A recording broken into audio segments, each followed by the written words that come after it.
ملي هنداره څه شی دی؟ په دې کې زمونږ روماني داستانونه پټ دي.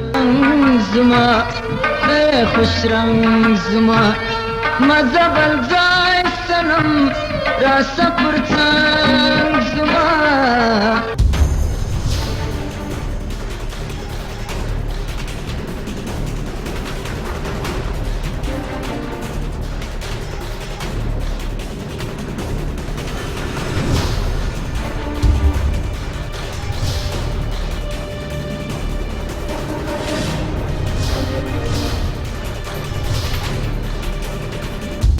په دې کې یوسف خان شیربانو، ادم درخانه او داسې نور ډېرې روماني کیسې کومې چې زمونږ په چاپېرچل کې تېرې شوي دي، دا به مونږ تاسو ته یو یو ښایو.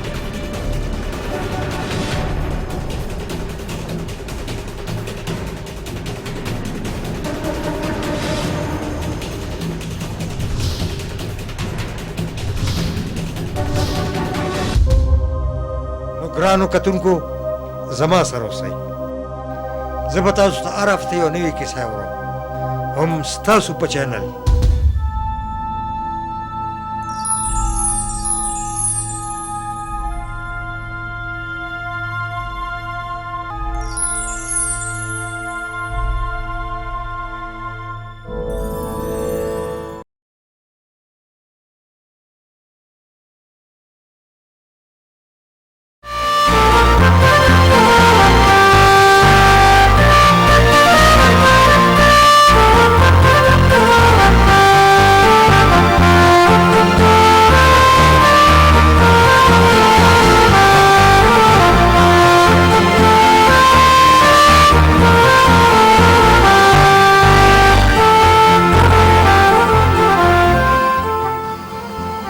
راته نیغ نیغ ګورې چېرته څوک مو نه ګوري؟ ګورې دي که نه، خو له دې ته پته نه ده چې ته څوک یې او زه څوک یم. ټولو ته پته ده، خو تا ته دې نه پته وي زموږ په واده کې لا 6 میاشتې پاتې دي. 6 میاشتې انتظار؟ 6 میاشتې انتظار څوک کولی شي؟ عجب خان خو خپل سر په تل کې ګرځوي، او خدای خبر چې څه ډول عجب خان ته مرګ اواز وکړي او نور جماله یوازې پاتې شي. الله دې نه کړي داسې خو مه وایه که نه. ولې؟ زما ژوند ډېر قیمتي دی سر. دا دمخیلو د درې د هرې جینۍ په شونډو ستا نوم دی، په سترګو کې تی، ولې دا اوس خپلې بادرۍ ټپه ونه رېده سو؟ ومېرېده، خو زه ستا د زړه ټپې اورېدلو راغلم. ولې اوسه پورې دې نه ده اورېدلې څه؟ اورېدلې مې ده، خو سترګې مې وږې دي، مړېږي نه.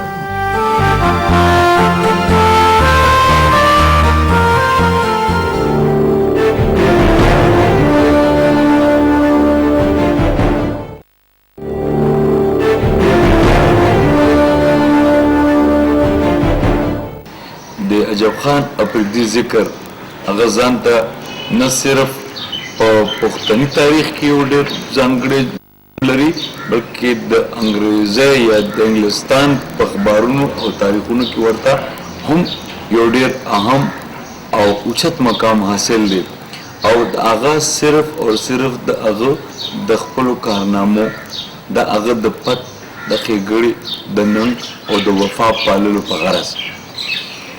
عجب خان اپریدي په دې دور کې چې ځان لا یو تحریک چلولی و، نو هغه ډېر زیات د ستاینې وړ دی. لومبنۍ خبره زه د عجب خان متعلق دا خبره کوم. عجب خان د ادمخیلو قبیلې د بستیخیلو څانګې سره تعلق لرلو. د هغه د پلار نوم چې کوم دی حیدر شاه و، او د دې بستیخیلو کلي کې اوسېدونکی و. بله خبره چې کوم دی نو محمد علي په خپل کتاب کې لیکي چې د بستیخیلو سره د هغه تعلق نه، بلکې د هغه تعلق چې کوم دی د جواکي نومې یو کلي سره و. جیران کتونکو دا دی د ژوند یو انداز په د خان د ژوند انداز دی بدل شوی او هغه ځکه چې فرنګیان په هغه پسې لګېدلي دي د شپې د ایوب خان افریدي په کور باندې کوي حمله او پوځیان د ایوب خان افریدي د نیولو کوي کوششونه خو ایوب خان افریدي دوی په لاس نه ورځي په نتیجه کې په تالاشۍ کې دوی د ایوب خان افریدي تره او د هغه د تره زامن د ځان سره نیسي او راولي سره د نورو خلکو د فرنګیانو ډیپټي کمیشنر ته پیش کوي دلته کې ډیپټي کمیشنر کوي د هغوی سره خبرې اترې خو چې کله د ایوب خان افریدي تره دا خبره کوي چې د یو پښتون ځوان د یو پښتون بچي ته هم چېرې دا سبق نشي ورکولی چې هغه د نورو خلکو ته سخت ټکي غلامي دې قبوله کړي نو د دې سره د فرنګیانو د ډیپټي کمیشنر مازغه نور تاویږي او هغه نور په قهر په غوسه کې راځي او هغه اعلان کوي چې د ایوب خان افریدي په مرګ یا په نیولو باندې د 10,000 روپو اعلان کیږي د دغه 10,000 روپو ورکولو غرض او منشا دا ویل چې همیشه په تاریخ کې کیږي چې په لالچ کې به خلک د ایوب خان افریدي خلاف ورکړي ګواهي د هغه د نیولو به وشي بل بنا یا به مړ شي ایوب خان افریدي خو داسې کیږي نه د دې خبرو سره د ایوب خان افریدي په ژوند کې نور بدلون راځي او هغه راځي خلک راغونډي او هغې ته کوي دا خبرې چې څنګه د افریدو او د فرنګیانو ترمنځ چې دا کوم جنګ جګړه روانه ده په دې باندې همدا څه ډول پکار دي تاسو وګورئ چې ایوب خان افریدي وایي څه زما ملګرو دا فرنګیانو غټ بېغیرتوب دی چې زمونږ علاقې ته راننوځي او زمونږ بېعزتي کوي انګریزانو ته هېڅ حق نشته چې دې علاقه غیر ته راننوځي او زمونږ د خویندو میندو دې بېعزتي کوي زما ملګرو که ایوب خان څه قصور کوي نو حکومت د هغه په خپل سرزمین باندې ګرفتاره کړي او پاڅې دې کړي څه وخت ایوب خان خپلې ځمکې ته ورسي د قبایلو او د حکومت د لوحنامو مطابق چې ایوب خان څه وخت خپلې علاقې ته راننوځي بیا د قبایلو د حکومت ترمنځ ده کومه لوحنامه چې شوې ده د هغې مطابق د حکومت هېڅ حق نه جوړېږي چې زمونږ بېعزتي دې وکړي دا ټیک خبره ده ایوب خان ټیک خبره کوي وینا یې ځای نیسي ځای به څنګه نه نیسي تاسو د مشرانو یو جرګه جوړه کړئ او د کوهاټ ډیپټي کمیشنر له ورواستوئ او ورته ووایئ چې زما تره او زما د تره زوی دې پرېږدي ګیزو په فرنګیانو باندې هغه تورتم جوړ کړم چې په ولایت کې به د هغې میندې هم زما د نوم نږدې کړئ جیران کتونکو دا دی د ایوب خان د ژوند د هغه اړخونه چې موږ یې کوو تاسو سره بحثونه او ذکر ایوب خان افریدي د فرنګیانو د پوځ یو سپایي د هغې نه پس د هغه په ژوند کې بدلون په هغه باندې د غلا تور لګول د هغه خلاف سازش د فرنګیانو سخته رویه د پښتنو خلاف نفرت د ایوب خان د نوي ناموس په وجه د فرنګیانو خلاف تحریک شروع کول بیا د ایوب خان افریدي په کور ننوتل د هغه د مور بېعزتي د هغه د تره نیول او د تره د زامنو په ډیپټي کمیشنر په دفتر کې یا د هغه په ځای کې بېعزتي کول خبرې اترې او د ایوب خان افریدي خلاف د 10,000 روپو اعلان دا ټولې خبرې اترې دي د ایوب خان افریدي د ژوند د داستان څه داسې اړخونه چې موږ تاسو یې ګورو اورو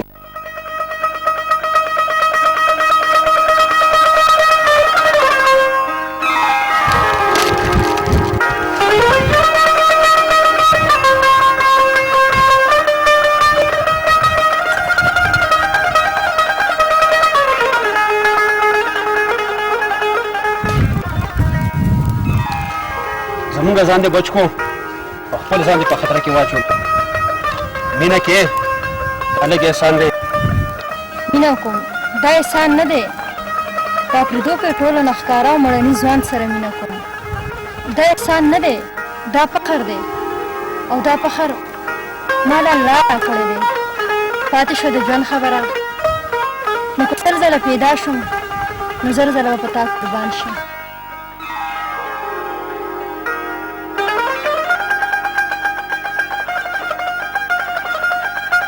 راځه کوم درخانه راځه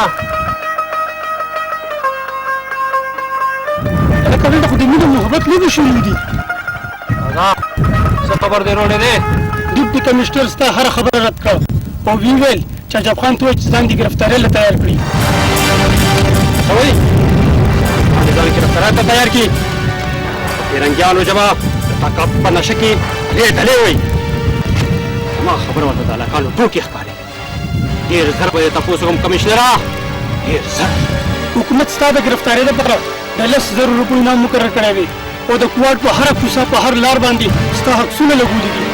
فرنګیا عجب خان ستا د جنګ دعوت قبلوي. ظلم سلاسونه حق یو لاس ته نشي رسېدی. جیل له کتونکو کمل ناموس معین عجب خان افریدي خبره راوړه خپلو مشرانو ته د جرګې مخې ته یې کېښودله. سلام مصلحت وشو او چې د عجب خان افریدي د مرګ دم بنا د فرنګیانو زور زیات شو، نو عجب خان افریدي د هغې په جواب کې وکړله فیصله او ویې لیکلو د انګرېزانو ډیپټي کمشنر ته یو خط.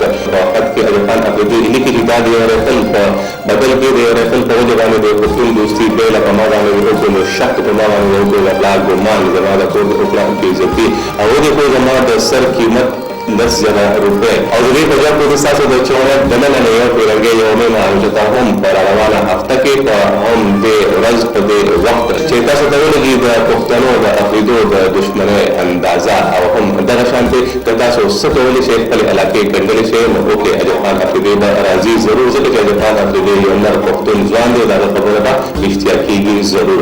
فرنګیانو ټوله علاقه وګنډله، د بند بنا د حفاظت ټول انتظامات سرته ورسېدل. نور پوځیان راوبلل شو. عجب خان افریدي خپله خبره سر کړه او دغه فرنګۍ د دغه چوړۍ نه اوچته کړله. په دې جنګ کې په دې شور و شر کې په دې غوبل کې د عجب خان افریدي او د هغه ملګرو لګیا وو خپل کارونه خپلې ډیوټۍ سرته رسولې. ولې کله چې دغه فرنګۍ دغه ایلس اوچته کړلی شوه عجب خان افریدي دا غریزې ته بوتله، نو د عجب خان افریدي ورور او د هغه یو ملګري د ایلس نور هم د اوچتولو کوشش وکړو. هغې جوړ کړو شور شغرب او د دغه شور شغرب د بچ کېدلو دپاره د عجب خان افریدي ورور هغه ووژله.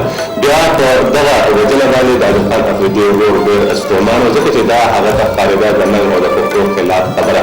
هغه د خپل ملګري سره څه خبره کوي، عجب خان افریدي په دې خبره باندې څه رد عمل دی، دا تاسو پخپله وګورئ.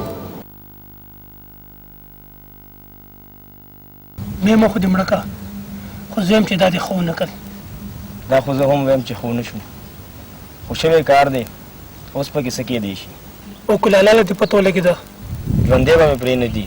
د هغې د راوچتولو ذمهواري زموږ د دواړو په سر وه، خو چې پته نشته ما سره به څه سلوک کوي.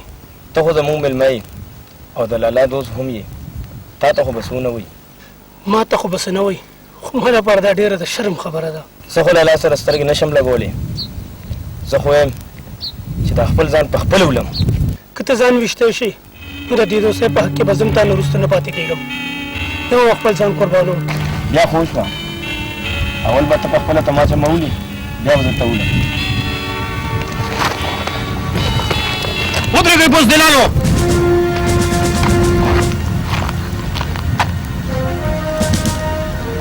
یو کمزوري بوډۍ په وینو باندې لاسونه سره کړه او په هغه ناپاک لاسونو باندې خپل ځانونه وتړئ.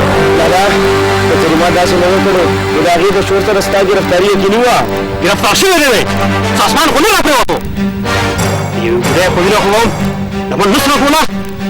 ډېر شرمنده یم لالا. بېوقوفه د پښتون تاریخ داغدار کو ما سره انګرېزانو زیاتې کړی دی، په د هغې دپاره ما منصوبه بندي جوړه کړې وه. تا زما هر څه تس نس کړ.